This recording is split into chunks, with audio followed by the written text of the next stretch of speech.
Bonsoir et bienvenue à tous. Voici les titres de l'actualité de ce mardi. La France se dirige-t-elle vers le grand blocage? La plupart des raffineries sont à l'arrêt ou au ralenti. 20% des stations-service sont en rupture de stock. La CGT annonce de nouvelles grèves à la SNCF dès demain, puis à la RATP, au contrôle aérien et à l'aviation civile. Nous serons en direct avec notre envoyé spécial à Fos-sur-Mer où les forces de l'ordre sont intervenues ce matin pour débloquer un dépôt de carburant. Manuel Valls a promis de libérer les raffineries, mais que dit la loi? Où s'arrête le droit de grève? Qu'est-ce qu'une occupation illégale? Nous poserons la question à notre spécialiste François-Xavier Pietri. 6 mois après les attentats de Paris et du Stade de France, les proches des victimes ont été reçus par les magistrats chargés du dossier. Nous avons rencontré un homme blessé le 13 novembre. Il attend toujours une aide pour payer ses soins médicaux. De l'air pur et la ligne bleue des Vosges, nous partirons sur les sentiers en compagnie des chamois et de quelques randonneurs passionnés. Enfin, elles sont mère et fille et pas toujours au diapason. Josiane Balasco et Alexandra Lamy sont à l'affiche de Retour chez ma mère, une comédie sur les rapports parfois chaotiques entre deux générations contraintes de vivre sous le même toit. Elles seront nos invitées à la fin de ce journal. Il n'y aura pas de pénurie. Cette phrase prononcée avant-hier par le ministre des Transports Alain Vidalis n'est plus vraiment d'actualité. 5 jours après le début du blocage décidé par la CGT, plus de 2300 stations-service sur les 12 000 que compte le pays sont touchées. Vous l'avez sans doute vécu vous-même si vous avez tenté de faire le plein. Au pays du système D, les automobilistes ont tenté toute la journée de trouver la parade. Reportage d'Arnaud Etcheverry et Laurent Giraudineau avec nos correspondants en région. Il y a ceux qui n'ont pas de chance. La station est fermée. Et ceux qui doivent prendre leur mal en patience. Interminable file d'attente devant cette pompe à essence des Hauts-de-Seine. Vous avez attendu combien de temps? 1 heure. Voilà, ça fait quand même 3 quarts d'heure que je suis uniquement dans la rue. Des automobilistes sur les nerfs qui bien souvent ont eu du mal à trouver une station encore ouverte. Le bouche à oreille. Ce matin, j'ai un ami à moi qui est passé qui m'a dit que celle-ci était ouverte et dans les alentours tout est fermé en fait. Je suis allé sur le site Total. Et du coup, ils m'ont informé qu'il y avait encore du diesel. À chacun sa méthode donc. Cet automobiliste travaille juste au-dessus de cette station. Toute la matinée, il a guetté l'arrivée du camion-citerne. La fenêtre de mon bureau, c'est par là. Donc quand j'ai vu le camion-citerne arriver, je suis ressorti pour essayer d'avoir un peu de gasoil. Pour aider les automobilistes, des applications ont vu le jour ces dernières heures. Frédéric Grigolato dirigeait une start-up spécialisée dans la récolte de données géolocalisées. Hier, elle a flairé le bon filon et adapté son application. Sur cette application, vous pouvez signaler et ensuite sur notre site internet, donc qu'on a développé aussi extrêmement rapidement, vous avez les informations sur les stations qui sont en pénurie d'essence. Ça c'est fiable. Et c'est fiable, grâce aux photos et aux remontées en temps réel de nos utilisateurs. Si beaucoup d'automobilistes n'ont rien vu venir, d'autres en revanche avaient anticipé. Échaudé par les blocages de 2010, cet artisan de la région nantaise s'est équipé d'une cuve à gasoil. Alors on s'était dit qu'il nous fallait un moyen de stockage et ça permet de tenir. Pour le moment, on n'est pas embêté. Enfin, pour les plus désespérés, il y a les sites de petites annonces. Depuis hier, des centaines d'internautes vendent des bidons d'essence. 20 € les 5 litres, jusqu'à 60 € les 10 litres. C'est juste un petit jerrycan qui a 5 litres d'essence, oui, de SP95. Je me suis dit, elle ne sert à rien, elle est là, et vu ce qui se passe, si ça peut dépanner quelqu'un. Ce soir, la pénurie s'étend encore un peu plus. Après l'Ouest et l'Île-de-France, le Sud-Ouest et la région PACA sont désormais touchés. Et vous pouvez retrouver la carte interactive remise à jour en temps réel regroupant toutes les stations-service fermées sur notre site internet MyTF1 News. Face au risque de blocage généralisé comme en 2010, le gouvernement a décidé de durcir le ton. Je vous le disais, les forces de l'ordre ont délogé ce matin des militants CGT qui bloquaient le plus grand dépôt de carburant de France, à Fos-sur-Mer, près de Marseille. 7 policiers et gendarmes ont été blessés. Reportage de Pauline Lefrançois, Michael Flores et Henri-Paul Amar. Le face-à-face est très tendu entre les grévistes de Fos-sur-Mer et les forces de l'ordre ce matin. Car la nuit a été très agitée. Devant ce dépôt pétrolier bloqué depuis hier par 200 manifestants. Ces images amateurs nous le montrent. Au milieu de la nuit, une quarantaine de cars de CRS est arrivée pour déloger les militants et débloquer le site. L'intervention est rapide mais violente. Une véritable agression, hein, salarié qui était tranquillement sur la route, effectivement se fait attaquer par les forces de l'ordre avec des flashballs, avec des gaz lacrymogènes, nous n'avions pas d'armes. La ligne rouge a été franchie pour ces militants, de plus en plus nombreux et déterminés à durcir le mouvement. C'est une déclaration de guerre contre l'unité syndicale que nous avons constituée, contre l'ensemble du monde salarié et ouvrier de ce pays. Et la riposte est immédiate, avec la mise en arrêt de cette raffinerie à Fos-sur-Mer ce matin, depuis sous étroite surveillance policière. Les salariés ont rejoint leurs collègues voisins des raffineries de l'Amed et l'Avera, déjà en grève depuis vendredi. On a aujourd'hui 100% de raffineries en grève dans le pays, donc s'ils pensent que cette stratégie-là c'est la bonne, il va s'apercevoir rapidement, le gouvernement, qu'il est en train de prendre le mauvais chemin. La production est ralentie depuis vendredi dans les 3 raffineries des Bouches-du-Rhône. Désormais, plus aucun carburant ne sort de ces sites. Les terminaux pétroliers des ports de Marseille et de Fos-sur-Mer sont à l'arrêt depuis ce matin. Les bateaux ne sont plus déchargés et cela devra encore durer puisque dès jeudi, l'intersyndicale appelle à une grève de 48 heures pour bloquer les ports. Bonsoir Cyril Adrien Salmand, vous êtes en direct avec nous à Fos-sur-Mer. On l'a vu, les forces de l'ordre ont repris le contrôle du dépôt, mais la production reste toujours bloquée. Expliquez-nous pourquoi. Bien, en fait, ce soir, la situation est celle-là, c'est-à-dire que, outre les opérations de maintenance et de sécurité, eh bien, c'est un site quasiment à l'arrêt qui se trouve derrière moi. C'est-à-dire que, eh bien, après l'opération de déblocage qui a eu lieu tôt ce matin, eh bien, le pétrole n'a été transporté ni dans un sens ni dans un autre, et ce toute la journée. Les salariés grévistes sont rentrés chez eux et seules les forces de l'ordre ce soir en nombre, eh bien, patrouillent autour du site pour éviter toute tentative de reblocage du site. Une tentative que les représentants de la CGT avec qui nous avons pu échanger eh bien, jurent ne pas envisager, du moins pour le moment. En revanche, ils disent vouloir tenir coûte que coûte, et notamment se greffant à l'agenda social chargé des prochains jours, c'est-à-dire demain la grève des cheminots ou encore jeudi la journée nationale de mobilisation contre la loi travail. Merci Cyril Adrien Salmand, en direct donc de Fos-sur-Mer. Selon la CGT, la totalité des 8 raffineries du pays aurait voté en faveur de la grève. Pour mieux comprendre les conséquences d'un tel blocage, regardez comment sont stockés, puis raffinés et enfin acheminés les produits pétroliers jusqu'à votre station-service. Explication très concrète de Jean-Baptiste Bouvet, Christian Barthès et Jean-Luc Pérez. Le terminal du Havre à l'arrêt. Depuis ce matin, les pétroliers ne peuvent plus livrer et ces grévistes ont coupé les vannes. Nous, on a décidé d'utiliser notre rapport de force. C'est plus rien qui sort de chez nous. Et on verra dans quelques jours s'il y a toujours encore du pétrole ou de l'essence partout. Les terminaux de Fos-sur-Mer et de l'Avera, près de Marseille, sont eux aussi en partie bloqués. 99% du pétrole transite par nos ports. Et lorsqu'ils cessent de fonctionner, toute la chaîne de distribution se grippe. Les raffineries tournent au ralenti. Les dépôts de carburant ne sont plus ravitaillés, la circulation des camions-citernes est momentanément interrompue. Sur l'ensemble du territoire, les circuits de distribution sont ainsi perturbés. Ce soir, au moins une station-service sur 5 serait à sec. Le risque de pénurie plane, mais est-il réel ? La France disposerait de 4 mois de réserve de carburant. Pour rassurer un peu les Français, vous avez tout ce qu'on a en stock, 1 mois de consommation pour l'instant, plus les stocks de réserve, 3 mois de consommation, plus toute la flexibilité d'importation. Ceci dit, il ne faut quand même pas que les ports soient bloqués. Environ 20 milliards de litres en stock, mais avec 6 raffineries sur 8 totalement à l'arrêt, l'État préfère prendre ses précautions. Depuis ce matin, les distributeurs sont autorisés à puiser dans les réserves. Bonsoir François-Xavier Pietri. Bonsoir Gilles. On vient de voir à l'instant les effets très concrets de ces blocages. Face au risque de paralysie de l'économie, Manuel Valls s'est engagé à libérer ces sites. Libérer, ce sont ces termes.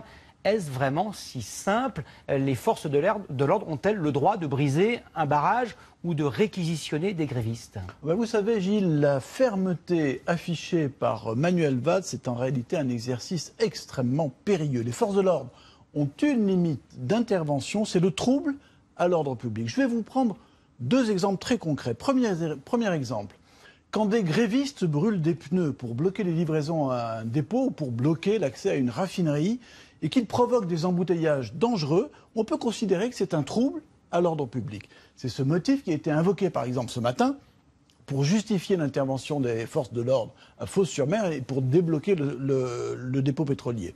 Deuxième exemple, quand des salariés font grève, empêchent une raffinerie de fonctionner et même assèchent des pompes à essence, envoyer la troupe pour les déloger, c'est prendre le risque de porter atteinte à une des libertés fondamentales qui est le droit de grève. Vous voyez Gilles, le fil entre ce qui est légal et ce qui est interdit, il est très ténu. Cela veut dire quoi? Cela veut dire que sur la fermeté, le gouvernement peut bien avoir un discours martial, mais en réalité, les marges de manœuvre sont très étroites. Merci beaucoup François-Xavier pour ce point de droit très important en ce jour de grève. On l'a compris, ce conflit a une dimension sociale, économique, juridique et aussi et peut-être surtout politique. En 2012, on s'en souvient, les dirigeants de la CGT avaient appelé à voter en faveur de François Hollande. Aujourd'hui, Philippe Martinez, le leader du syndicat, se pose presque en opposant numéro 1 du gouvernement socialiste. Une situation plutôt atypique. Amandine Atalaya. Le président de la République. Un peu hors contexte ce matin dans une émission culturelle, François Hollande évoque brièvement et sans grande ardeur le mouvement social dans les raffineries. Ce qui est aujourd'hui un blocage qui est fondé simplement par une stratégie portée par une minorité. Blocage d'une minorité, les mots sont assez mesurés. Tactique différente pour Manuel Valls qui choisit le choc frontal avec la CGT. Le Premier ministre parlait hier d'un chantage. Il en rajoute une couche aujourd'hui depuis le Proche-Orient où il terminait un déplacement. Ce qui est inacceptable, c'est qu'une minorité veuille prendre en otage notre démocratie. Donc j'en appelle une nouvelle fois à la CGT pour qu'elle cesse ses actions, qu'elle cesse cette radicalisation. Loin de là, en France, en balade tranquille à la fête du pain. Je compte sur vous pour relever aussi cette France. Alain Juppé en campagne n'a pas l'air désolé pour le gouvernement, mais il demande des solutions immédiates. Quand on fait le contraire de ce qu'on a annoncé, voilà, on se trouve dans une situation qui est celle-ci d'aujourd'hui, qui est une véritable impasse. Il faut absolument rétablir la légalité et rapidement. À droite toujours, à l'Assemblée, d'autres s'en donnent à cœur joie. Monsieur le ministre, les Français n'en peuvent plus de cette chienlit. Quand la pénurie de carburant cessera-t-elle? Quand la chienlit s'arrêtera-t-elle? La réponse du ministre des Transports est désarmante. Je pense qu'aujourd'hui la situation est stabilisée. Quand la réalité tente à prouver le contraire. Dialogue de sourds donc à tous les niveaux, ce que s'empresse de souligner le Front National. Il ne faut pas s'étonner, à force de brutaliser les gens, qu'au bout d'un moment le pays se bloque. Il faut régler le mal, et le mal à la racine, c'est qu'il faut écouter les Français. Mais le bras de fer est à son maximum. La CGT appelle à la généralisation de la grève. Manuel Valls affirme et réaffirme que le gouvernement ne retirera pas le texte. Et on vient de le voir à l'instant, la grève s'annonce également sur d'autres fronts. La CGT, toujours elle, appelle à une grève illimitée à la SNCF à partir de demain matin. 5e grève des cheminots en 2 mois. Les 3/4 des TGV circuleront, ainsi que 60% des trains intercités. 1/3 des TER et des Transiliens resteront à quai. En revanche, 4 RER sur 5 rouleront normalement. Grève également reconductible à la RATP à partir du jeudi 2 juin. Ni la SNCF ni la RATP ne sont concernés par la réforme du Code du travail qui s'applique, vous le savez, aux salariés du privé. Enfin, si vous renoncez au train, à la voiture, au métro et au bus, attention si vous comptez prendre l'avion. Tous les syndicats de contrôleurs aériens de la DGAC ont déposé un préavis de grève pour les 3, 4 et 5 juin prochains. Un climat social tendu, c'est un euphémisme qui n'a pas échappé aux investisseurs étrangers. Une étude publiée aujourd'hui montre que tous les grands pays européens profitent d'une hausse des investissements étrangers, sauf la France. Comment expliquer ce manque d'attractivité? Sur quels atouts doit-on miser pour redresser la barre? Pascal Boulanger et Jessica Bisson ont une partie de la réponse. Vu de l'étranger, la France attire encore des investisseurs. Ce chef d'entreprise marocain développe dans notre pays des call centers, des métiers du service. Depuis 2011, il a créé 1200 emplois en France. Nous avions besoin pour le développement de l'entreprise d'être présent en France. Maintenant, même si l'investissement est stratégique, sa concrétisation financière reste très difficile parce que justement la fiscalité est lourde. Et pour notre métier en particulier, le droit du travail est absolument inadapté. La France reste malgré tout une puissance économique, mais une puissance agitée par son climat social incertain, ses réglementations complexes et changeantes. Sur le podium des investissements en Europe en 2015, le Royaume-Uni est en tête avec 1065 implantations d'entreprises, devant l'Allemagne 946 et la France 598. Plus 20% pour les Britanniques, plus 9% pour les Allemands, moins 2% en France. Notre pays fait des promesses qui ne vont pas toujours au bout. Si la France retrouvait un peu plus de compétitivité, un peu plus de flexibilité, s'inscrivait mieux dans la marche du monde, en gardant son modèle, en gardant son influence, en gardant le génie français, la France irait beaucoup mieux. Les 3 principaux handicaps cités par les investisseurs étrangers sont les charges et les coûts liés au salaire, le manque de flexibilité du travail, les charges fiscales des entreprises. Malgré ces obstacles, les 3 grands secteurs qui attirent les capitaux étrangers en France sont le numérique, les services aux entreprises, l'équipement. Aujourd'hui, notre pays rattrape son retard dans le domaine de la recherche et développement où nous occupons le 5e rang mondial. En revanche, la France industrielle pose problème. Elle est active, mais les emplois ne suivent pas. Voilà donc pour ce front social et économique chargé en ce mardi. Également dans l'actualité, cette réunion des proches des victimes des attentats du 13 novembre dernier à Paris et au Stade de France. Ils étaient plus d'1 millier et ils seront plus d'1 millier cet après-midi ainsi que demain, reçus à huis clos par les juges en charge de l'instruction. Les parties civiles vont être informées des avancées de l'enquête. Ces réunions sont organisées dans une des salles de l'école militaire à Paris. Parmi les personnes blessées lors de ces attentats, plusieurs estiment avoir été délaissées par l'État. Certains n'arrivent plus à payer leurs frais médicaux. Dominique Lagroux-Sampère, Frédéric Méniard et Pascal Lemaître ont recueilli le témoignage poignant de l'une de ces victimes. Regardez. Il revient pour la première fois au Stade de France. Je l'ai vu passer comme ça, regarde, là, hop, devant les portes, là. Il se souvient de chaque seconde. Du visage des terroristes juste avant les explosions, leurs regards qui se croisent. Et là, d'un seul coup, boah, l'explosion. Bilal Mokono était à moins d'1 mètre des 2 kamikazes. Ce 13 novembre 2015, il était venu avec son fils assister au match des Bleus. En fait, je me dis, comment je fais pour être en vie, comment je fais pour être vivant à cette distance-là. Ils ne peuvent pas nous mener la vie dure après. Après ça, on ne peut pas nous mener la vie dure. C'est pas possible. L'État, la sécurité sociale, les services administratifs, tous ces courriers qui lui parviennent chaque jour par dizaines. Ces lettres de relance pour un rendez-vous chez l'orthopédiste, par exemple, qu'on lui demande de payer. Bilal est aujourd'hui handicapé. Stress post-traumatique, surdité, problème de vue, une épaule abîmée. Il est toujours en arrêt maladie. Je suis perdu et si contrarié de voir autant de factures qui nous restent encore à régler et celles qui n'ont toujours pas été remboursées. Sur cette montagne de papier, oui, c'est très difficile de s'y retrouver, quoi. Bilal Mokono ne s'attendait pas à cela, à devoir avancer autant, près de 12 000 €, à payer des agios aussi, parce qu'il est à découvert, à attendre 4 mois avant de recevoir la première provision de 10 000 € du fonds de garantie, l'organisme qui indemnise les victimes. 10 000 €, ça couvre même pas les frais de dépenses et d'avance qu'on a pu faire nous concernant pour mon fils et moi-même. Et il n'est pas le seul à devoir subir ces retards, ces incohérences administratives, toutes ces enveloppes qu'il n'a même plus la force d'ouvrir. Ce qu'il a fini par appeler son parcours du combattant, sa double peine. Dans cette association d'aide aux victimes du terrorisme, il ne se passe pas un jour sans qu'une personne ne vienne demander de l'aide. Il nous est arrivé de nous déplacer chez les gens pour les aider à ouvrir une enveloppe.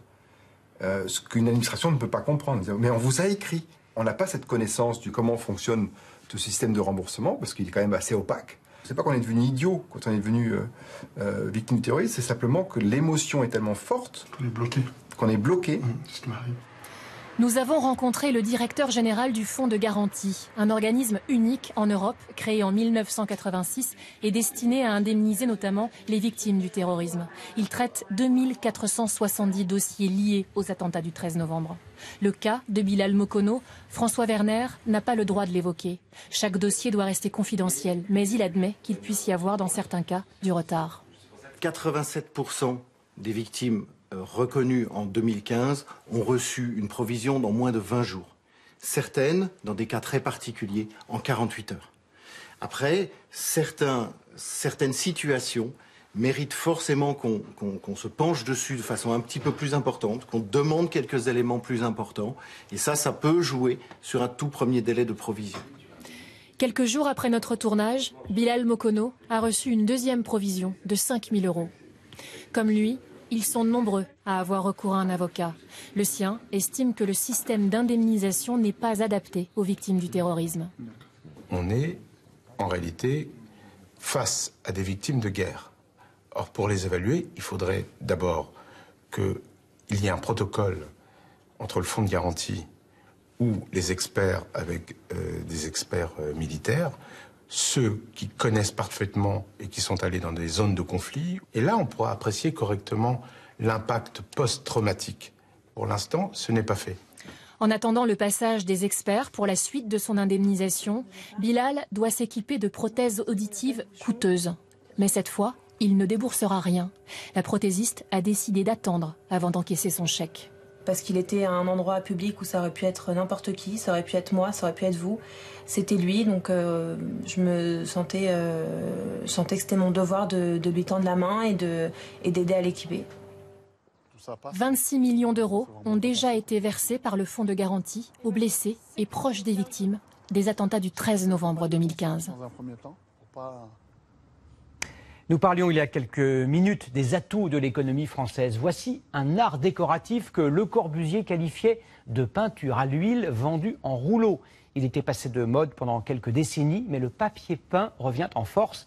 Sébastien Ambert et Sabrina Benzaïd ont percé les secrets du tout dernier fabricant français qui est dans la Somme. Le papier peint est de retour.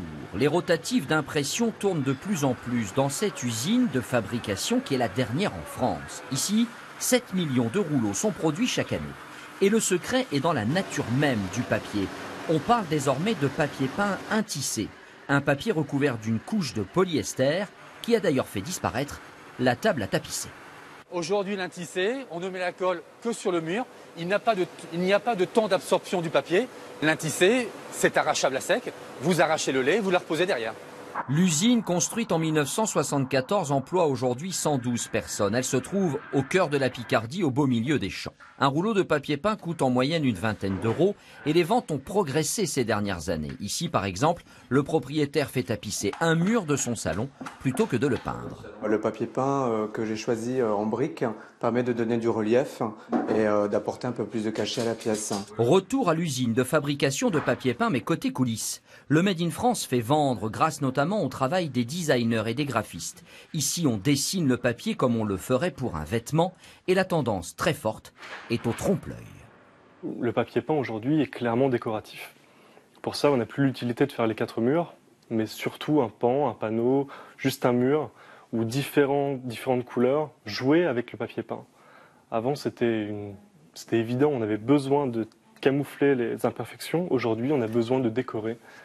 Et le papier peint français se vend partout dans le monde. On exporte quasiment 45% de notre production vers l'Angleterre. Donc on a énormément le vent en poupe là-bas parce qu'on sait s'adapter à leurs besoins et leurs demandes.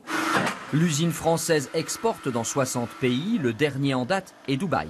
Bientôt, ce papier peint sera vendu aux Émirats arabes unis. Après avoir posé les laits, je vous propose d'arpenter les layons. Le massif des Vosges compte 4000 km de chemin, très fréquenté par les randonneurs à la belle saison. Jumelles en bandoulière et œil de lynx. Philippe Vogel et Julie Roth sont partis en éclaireur. À 1300 mètres d'altitude, les derniers névés sont encore visibles. Mais d'ici quelques jours, ces plaques de neige auront disparu. Pour les bénévoles du club vosgien, cette carte postale printanière est loin d'être reposante. Dès les premiers beaux jours, il faut rouvrir les sentiers de randonnée abîmés par l'hiver. Sécuriser les passages difficiles, sans oublier de vérifier le balisage. Ici, nous sommes sur un sentier qui est marqué par triangle bleu. Donc chaque sentier a pratiquement un autre marquage. Avec 30 cm de neige tombée le mois dernier, l'ouverture des chemins de randonnée a pris du retard. Là, il y a pas mal de boulot toujours parce qu'il y a des rochers ou des pierres ou des arbres qui sont tombés. Avec la neige, le poids de la neige fait tomber des branches et donc il faut tout nettoyer les sentiers. Ces bénévoles retraités vont travailler durant plusieurs semaines. Le club vosgien entretient la totalité des chemins de randonnée. L'ensemble du massif vosgien, avec tous les trucs, il y a à peu près 22 000 kilomètres de sentiers. Hein. Mais donc ça c'est... Nous on a 470, donc c'est déjà une bonne partie. Hein. Une course contre la montre, car les randonneurs ont déjà investi les crêtes. Avec des chemins accessibles et des paysages offrant une vue sur des centaines de kilomètres, le Haut-Nec est l'un des sommets les plus fréquentés des Vosges. C'est des massifs qui sont plus faciles à courir, justement, on peut vraiment courir et pas marcher, parce que c'est un relief qui est un peu moins agressif que les Alpes. C'est pas mieux ou moins bien, c'est que c'est différent. Je trouve qu'il y a une diversité, c'est très très vert. On rentre et on sort très vite de la forêt. Des marcheurs parfois obligés de partager les sentiers. Pour ce chamois, peu importe le balisage, aucun randonneur ne pourra jamais le rattraper. Un mot et une image de sport avec l'arrivée inattendue d'Adil Rami à Clairefontaine. Le défenseur central du FC Barcelone a rejoint ses camarades de l'équipe de France de football. Il pourrait remplacer Raphaël Varane qui est blessé. L'Euro commencera dans 18 jours sur TF1, bien sûr. Du ballon à la balle jaune, des nouvelles des Français au tournoi de Roland-Garros. Jo-Wilfried Tsonga, qualifié sans encombre, victoire en 3 manches au premier tour dans un t-shirt couleur zèbre face à l'Allemand Jan Lennart Struff, qui lui, étonnamment, ne portait pas de bonnet blanc. Et puis regardez de quoi peut être capable le non-nuple vainqueur du tournoi. Un passing gagnant entre les jambes signé Rafael Nadal. C'était face à l'Australien Sam Gross. Voilà, au ralenti pour ce geste magnifique de Nadal. Est-ce un rêve ou un cauchemar? Imaginez une situation dans laquelle, à 40 ans révolus, vous êtes contraint de retourner vivre chez votre mère. C'est le point de départ d'un film qui sort le 1er juin sur tous les écrans. Il s'appelle Retour chez ma mère. Bonsoir Josiane Balasco. Bonsoir. Bonsoir Alexandra Lamy. Bonsoir. Merci à toutes les deux d'avoir accepté notre invitation. Nous reviendrons avec vous dans un court instant sur cette relation, pas forcément évidente, en tout cas dans le film, qui est à la fois drôle et assez proche de la réalité. Florence Demigny et Gladys Bonacier ont pu voir le film en avant-première. Allez ma chérie, lève-toi. Si tu veux être la première pour les petites annonces, faut se lever. Mais il est quelle heure? 6 heures. Le décor, l'appartement familial.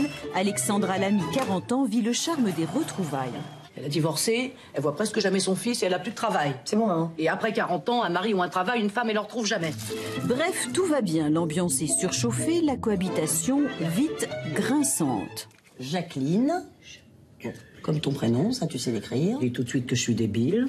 Et la fratrie réunie à cette occasion, pleine d'affection, avec une Mathilde saignée, peste comme pas deux. Ça va pas recommencer la chamaille, enfin c'est pas possible. On discute, maman. Parce que si tu veux qu'on compte, je te rappelle qu'on cloche gratis, là. Elle est odieuse, elle est exceptionnellement odieuse même. T'as un tiers, Nicolas et moi on en a 2, alors t'es un peu chez toi, mais t'es surtout chez nous. C'est la fratrie, c'est les problèmes de famille, celle qui est plus aimée qu'une autre, et la vie. Et les quiproquos sont dignes du dîner de con. C'est Picard, je peux vous dire que c'est du boulot. Hein. Enfin, c'est surtout eux qui le font, le boulot. Hein. De 2 choses l'une, soit tu l'as faite, soit c'est Picard. Moi, je suis super fan de leur moussaka. Ah ouais, ça? Ah non, Alain. La moussaka, c'est grec. C'est pas du tout Picard. Là, vous êtes tous zinzin. C'est une flamiche, une tourte picarde. Josiane Balasco est impayable, en senior débordée par la situation. Là, vous m'avez épuisé. Allez. Okay. Débordée et aussi décomplexée, mais ça, c'est une autre histoire dans l'histoire. Un tendre secret difficile à cacher qui fait rebondir joyeusement cette comédie. Ça me fait plaisir que tu sois là. Josiane Balasco, vous aviez entendu parler de cette génération boomerang, ces gens de 40 ans qui retournent chez maman? Je savais que ça existait, je ne connaissais pas la dénomination. Et Éric Laven, le réalisateur, c'est vraiment il a vu un documentaire sur le sujet, sur ces adultes qui, à cause d'un problème économique ou de crise personnelle, retournent chez leur mère, et on les appelle génération boomerang, à l'opposé de la génération Tanguy. Voilà. Mais je pense que ça ne doit pas être rigolo à subir. Et votre personnage, Stéphanie dans le film, Alexandra, donc elle a 40 ans, elle a beaucoup perdu, elle avait un statut social, de l'argent, une belle voiture. Elle se retrouve chez sa mère. Elle se retrouve à la rue. Comme en politique, la cohabitation, c'est très dur finalement. Non, non, mais au départ, elle n'est pas mécontente que je revienne. C'est juste que d'un coup, je perturbe sa vie parce que c'est ma maman et qu'on ne voit pas nos mamans comme des femmes. Et donc, elle a une vie amoureuse et évidemment, je la perturbe un petit peu dans sa vie. Donc, c'est ça qui la dérange beaucoup. Et puis surtout, elle a des habitudes. Enfin, mon personnage, Jacqueline, a des habitudes particulière, précise. Ouais. Elle écoute Francis Cabrel, elle met le chauffage à fond, elle joue au Scrabble par téléphone très fort avec sa copine. Donc tout ça n'est pas non plus... Elle a oublié. Oui.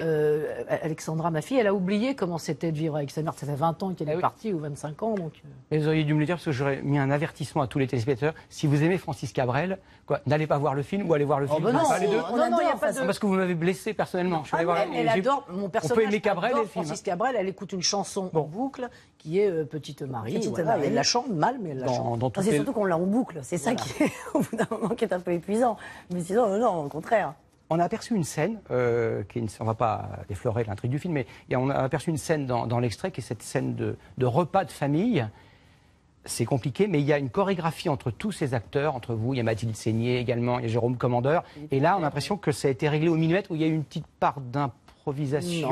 Non, c'est vraiment écrit pour arriver à ce point d'efficacité, parce qu'elle est très efficace au niveau de la comédie, la scène. Il n'y a pas d'improvisation. L'acteur peut apporter son jeu. Improviser, bon, je sais pas, par exemple, moi j'ai apporté le fait qu'ayant été fille de bistrot, j'arrive à servir 6 verres en même temps. Ça, c'était pas dans... C'est à goûter. Voilà. Mais c'est du jeu, c'est pas de l'improvisation. Ah, je voulais vous soumettre à l'une et à l'autre cette phrase de Woody Allen que je disais il y a quelques jours. Il parle beaucoup de la famille dans ses films. Il a cette phrase merveilleuse: il n'y a pas d'enfer, mais il y a une compensation. L'enfer, c'est les parents. Ça pourrait être en exergue de votre fille. En fait, ils s'insupportent, elle s'insupporte. En fait, c'est pas que les parents, parce que ce qui est terrible là-dedans, c'est que quand elle retourne chez sa mère, c'est la fratrie qui est odieuse. C'est qu'ils ne supportent pas, finalement, que moi je revienne chez ma mère, parce qu'ils ont l'impression d'un coup que je vais piquer l'héritage. Et donc, c'est eux qui sont extrêmement violents. Et notamment Mathilde Seigné. Le personnage, elle n'est pas du tout comme ça dans la vie, mais elle est extrêmement dure. Et c'est vrai que le fait que je revienne chez mes parents, d'un coup, tout ressort. Et ça, c'est terrible. C'est très réaliste. Et c'est très réaliste. C'est comme si d'un de coup, famille, voilà. Voilà, exactement. D'un coup, on va se disputer pour un petit service à cuillère et d'un coup, tout ressort. Et c'est extrêmement dur. Les petites mesquineries, les grandeurs, les bassesses. Oui, ça fait partie. Dieu merci, j'ai pas trop de famille, donc ça m'a épargné. Pas trop de famille, j'ai la famille directe, mais je peux pas dire que j'ai des tas de cousins et de frères, j'ai un frère et tout ça. Mais en tout cas, Eric, et c'est ça qui fait la force du film aussi, c'est qu'il s'est inspiré pour beaucoup de répliques, beaucoup de situations soit qu'il a vécues, soit dont il connaît des gens qui les ont vécues, soit son scénariste a vécu. Donc ça donne une crédibilité. Donc c'est à la fois de l'humour, mais sur des choses que tout le monde peut avoir vécues éventuellement. Puis il y a un point qui est important dans le film, je trouve, c'est tous ces quarantenaires, tous un petit peu névrosés, un peu pas bien dans leurs chaussures, et il y a une personne épanouie, à tout point de vue, amoureusement, qui profite, qui croque la vie. Mais c'est la plus vieille ado de France, en fait. Une sorte d'ado attardé, mais je génial. Me cache de ma fille pour aller retrouver mon amant. Voilà. Et comme je veux pas lui dire, j'ose pas, enfin j'ai envie, mais j'ose pas lui dire que, même bien qu'étant veuve depuis peu, j'ai un amour dans ma vie, je me cache. Et vous montez pendant très longtemps. Et on va penser que j'ai un problème neurologique grave. Voilà. Merci à vous d'être venu. Mais restez encore quelques instants pour regarder ensemble la photo du jour qu'on va découvrir. Alors vous allez voir, c'est pas du papier peint, on en a parlé tout à l'heure. C'est un magnifique tour de passe-passe. L'artiste JR, que vous allez voir, a fait disparaître la pyramide du Louvre en collant sur sa façade un trompe-l'œil qui se confond avec le musée qui se trouve juste derrière. C'est comme le cinéma, c'est du trompe-l'œil. C'est un grand trompe-l'œil. C'est un grand trompe-l'œil. C'est un grand papier peint, il ne faut pas faire de pli. Non, parce que sinon ça merde très vite. Il faut bien le coller. Il faut bien le coller. Le film sort le 1er juin. 1er juin, oui. Vous avez mis longtemps pour le tourner? Vous avez fait beaucoup de répétitions? C'est 2 mois. Une durée normale. Et contrairement au film, pas de, je ne voulais pas employer de gros mots, pas de friction? Non, pas du tout, au contraire. Au contraire. Non, c'était... on était assez sérieux pendant les scènes parce que il faut une précision et tout ça. Mais dès qu'on avait dit couper, ça déconnait ferme. Oui. Non, mais parce que il y avait quand même des déconneurs professionnels à la table. Hein. Oui, c'est-à-dire désigner les victimes. Nous deux déjà, Jérôme Commandeur, Mathilde pas la dernière non plus, Philippe aussi. Et le metteur en scène qui est quand même, je dois le dire, à son âge, c'est honteux, c'est le roi des déconneurs. Vraiment, c'est honteux. Merci infiniment à l'une et à l'autre pour cet échange à propos de ce film qui fait rire, quelquefois un peu jaune, comme le papier peint qu'on a vu. Oui, mais c'est pour ça, en faisant la tournée, d'ailleurs, c'est ce qu'on s'est rendu compte, c'est que c'est à la fois très drôle, et puis on a eu beaucoup de retours de gens qui ont été touchés, parce qu'évidemment, ils se projettent là-dedans. Le rire se coince. Exactement. Ils disent, zut, ça me rappelle quelque chose de ma propre famille. Merci beaucoup à toutes les deux. Bon vent pour ce film. Merci. À très bientôt. C'est la fin de ce journal. Dans un instant, la très belle météo du mois d'octobre. Il fait quand même pas très beau, de Louis Baudin, puis My Million. Nos chers voisins, comme en famille, Nikos et Nicolas, qui seront sous un parapluie. Place ensuite au mystère de Laura. Demain à 13h, Jean-Pierre Pernaut. Je vous retrouve avec grand plaisir à 20h. Bonne soirée à tous. À demain et à très bientôt. Pas dans le même appartement, ça va créer des frictions.